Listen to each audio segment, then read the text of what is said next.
Welcome to Voices of the Ancestors, where we explore Georgian polyphonic songs and the women who sing them.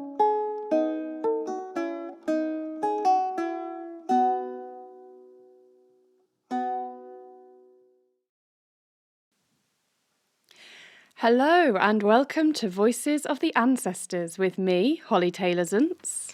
And me, Susan Thompson. And today I'm speaking to you from the village of Gomarduli in High Ajara. And I'm in Tbilisi. But in February, I too was in a village in High Ajara with Nino Nanayishvili and Ialoni. Nino very kindly invited me to join her for the trip, which turned out to have a multifaceted purpose.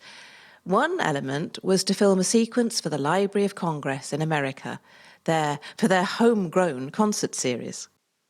Yes, that's a concert I saw last week presented by the American Folklife Centre.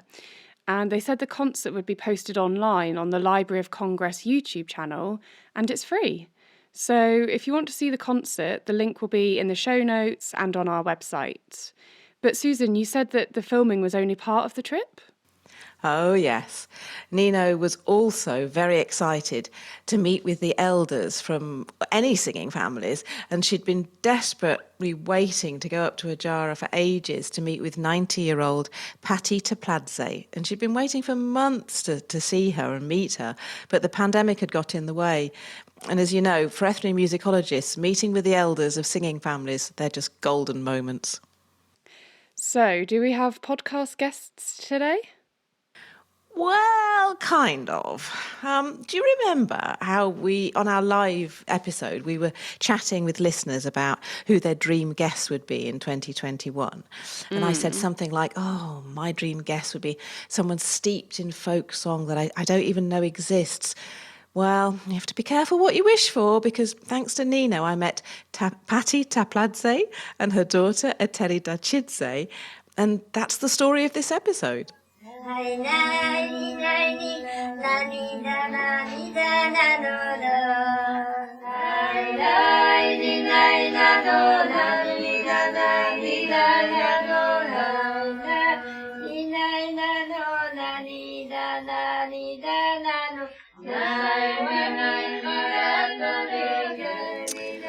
So, meeting with P'at'i and Eteri reminded me of the work of an ethnomusicologist, Edisher Garakanidze. His name crops up a lot in other episodes, especially number 7 with Joan Mills. Yeah, perhaps now would be a good time to go into a bit more detail about Edisher. Oh, okay. Perhaps the best thing is if I read some of Edisher's academic writing about the performance of Georgian folk song. He said, musical folklore is often used to denote two very different phenomena. On the one hand, an authentic, centuries-old village-based singing tradition, and on the other hand, the relatively recent, about a century ago, development of the performance of special stage versions of traditional compositions in formal concerts. Primary singing folklore denotes traditional music without any changes, without any arrangements of external influences designed to improve its quality. Primary folklore is the true result of people's collective creativity. Primary performance is the performance of the primary folklore according to the performance norms of the traditional village society.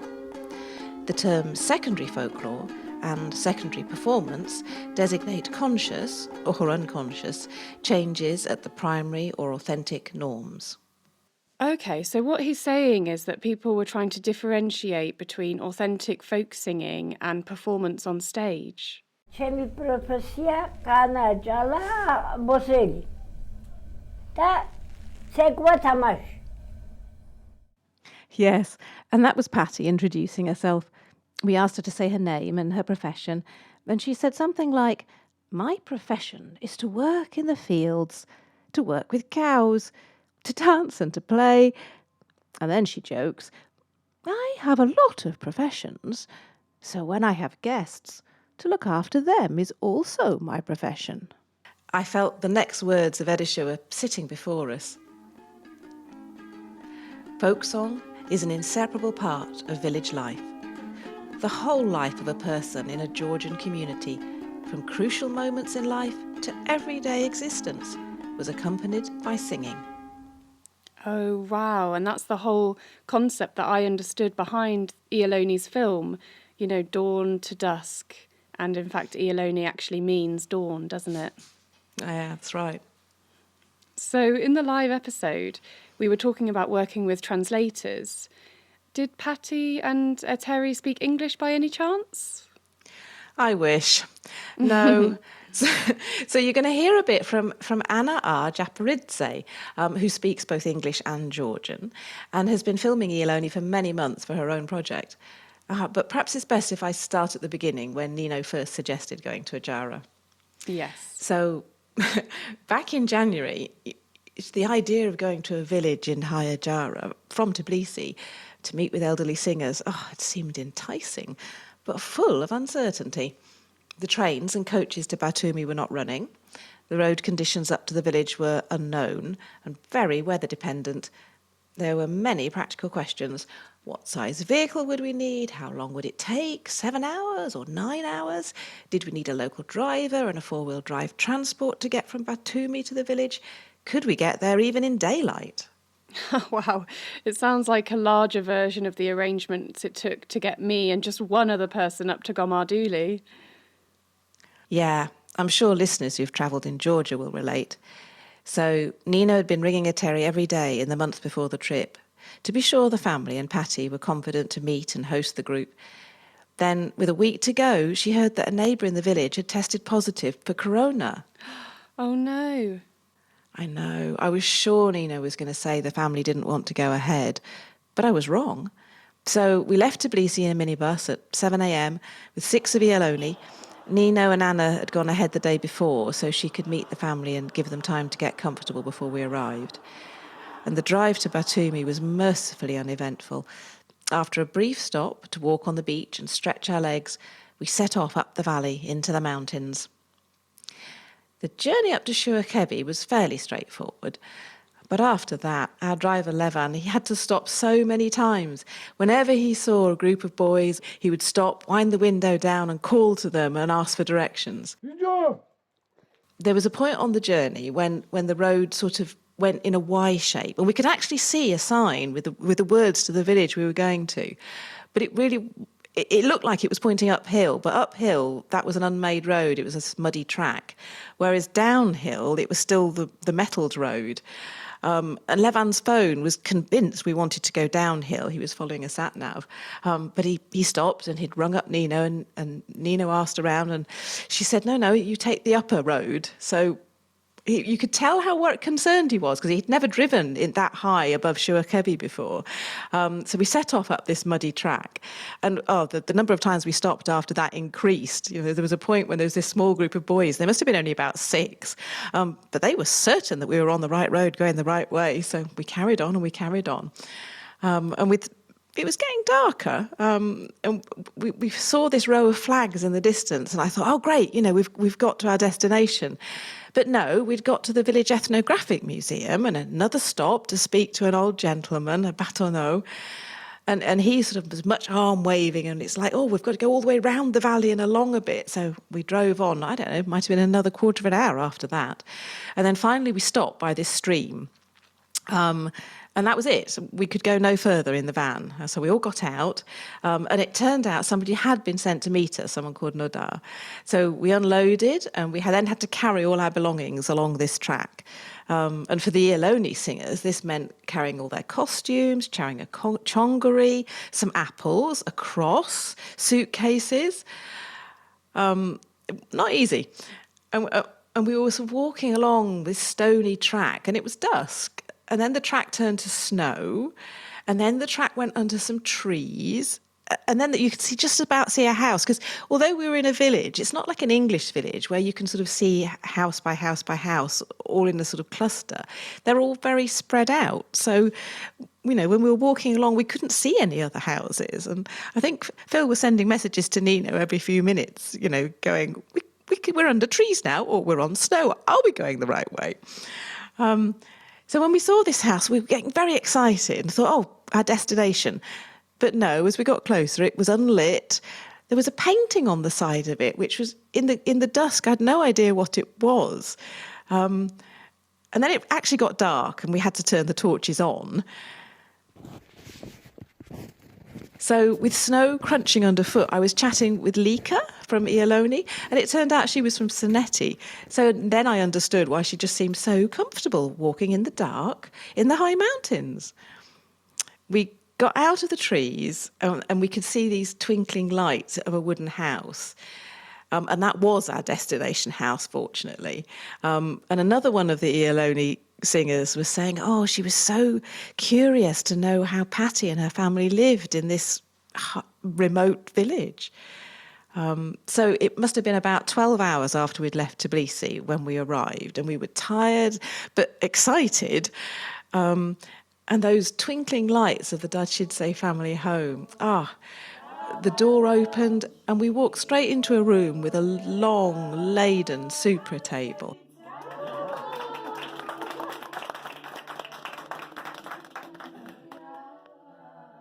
So any tiredness we had to fall away rather quickly.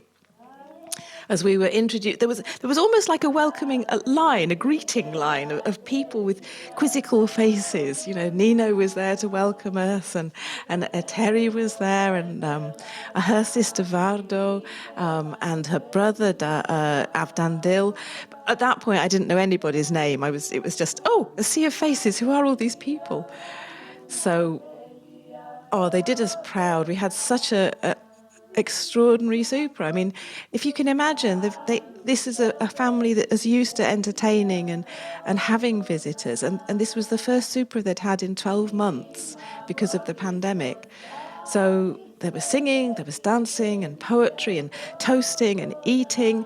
Well, I should say feasting, really, because there were at least 3 regional delicacies on the table that I recognised. There was achma and sinori, and there was this cheese cooked in butter.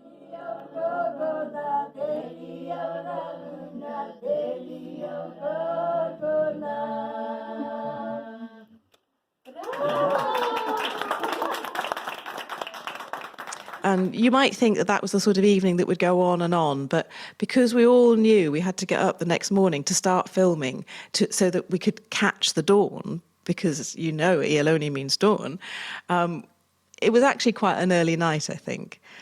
We were shown up to our room, and we passed through this hallway, and it was just filled with sacks. I think they were full of nuts, and there were pumpkins and jars of brightly coloured preserves. So, yeah, it gives an idea of how people in a remote village live. And at one point, Anna asked for some coffee with milk because she thought she'd seen some in the fridge. And then she said to me afterwards, when she translated, she said, no, they said, no, we don't have milk because we won't have milk for another 20 days. Which we were trying to work out, how would they know they'd have milk in 20 days? And I think it must be because they would know when their cow was going to calve and have milk to share. Oh, I see. Yeah. So that next day, it was a strange morning. Nobody really seemed to know what time the sun would get up or what time it would pop its head over the mountain. So there was various people sort of watching to see when that would be. Then we were waiting for the film crew to come from Merisi. And Anna and I were just sort of chatting as all this happened, swirling around us, about the podcast and about how you present the information to our listeners in a way that's meaningful. And she was so kind because she then volunteered to be my translator on that day. So while Ialoni were being filmed outside, we set up in the kitchen by the stove. And you've seen that Library of Congress concert, so you'll have been in that kitchen too and heard the pot bubbling on the stove. The idea was to ask each family member to introduce themselves and say what voices of the ancestors meant to them. But as I've experienced so often in Georgia, I just don't know how to ask a question to get the answer. And Anna was great. She adapted the questions on the hoof so that P'at'i could understand. I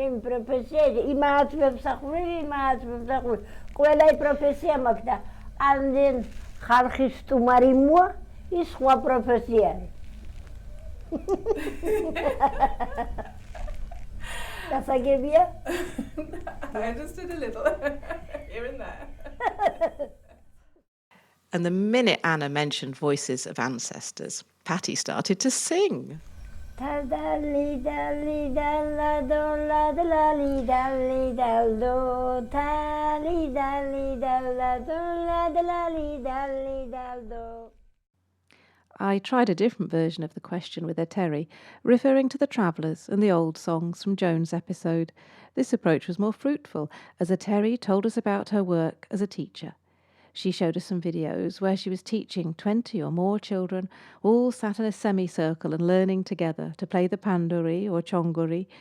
And then she talked about how her students react when they perform.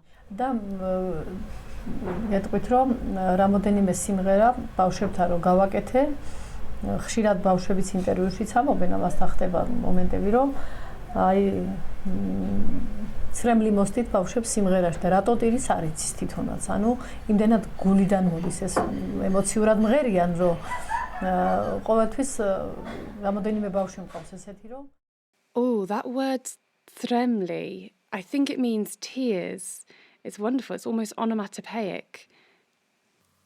Yeah, and here's Anna's translation. Did you get that part? No. She often notices that her students have tears coming down their faces when they're performing, and they say they're happy and they don't know why they're crying, but she feels it's part of the same thing of feeling some deep connection, I guess. Yeah.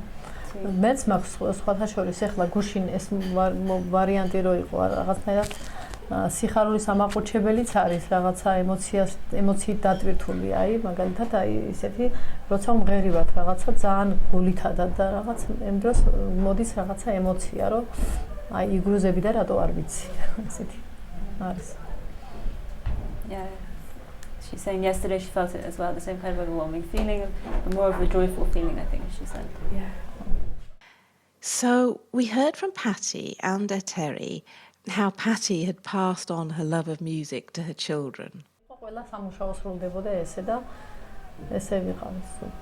Did you understand it? No. So, at home they were always working and singing at the same time, and they would have these big parties basically where someone would just start a little trail of a song and then everyone would join in and it would be very spontaneous, basically. Time slipped away and there didn't seem to be the right moment to catch the rest of the family. But perhaps I'll get a chance to go back one day because I'm so curious. I want to hear Vardo's fine singing voice. I want to hear Advantil's ensemble that he runs in Shuakhevi. I want to meet the other brother that runs a dance group somewhere. But as Anna said, we did catch the eldest family member in a good, relaxed mood. And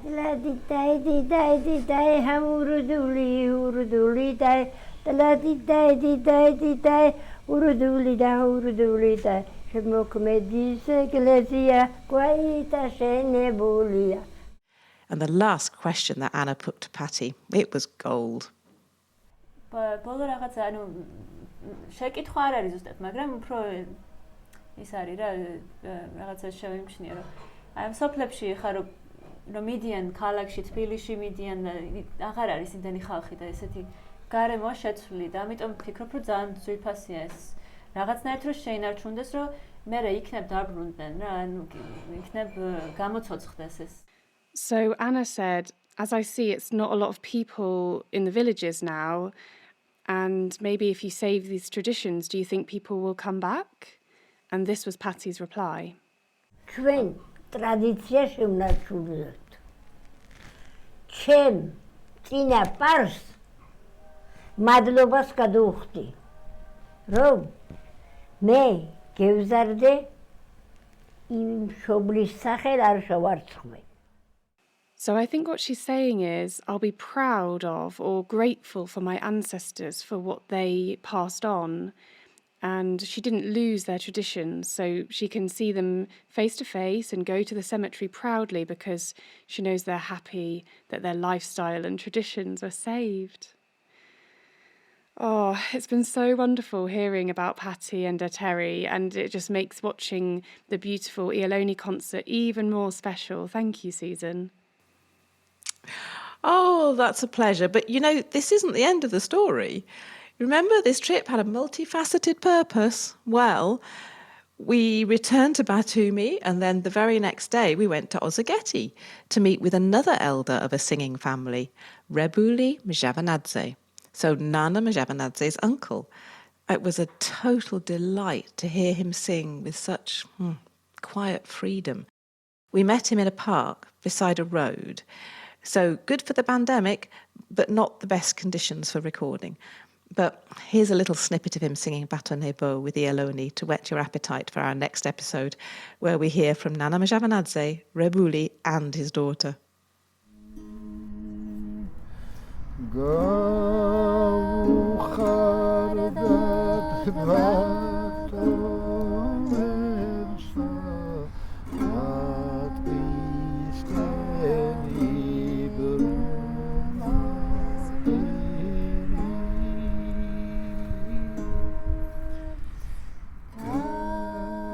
Thank you for listening to Voices of the Ancestors with Holly Taylor-Zuntz and Susan Thompson.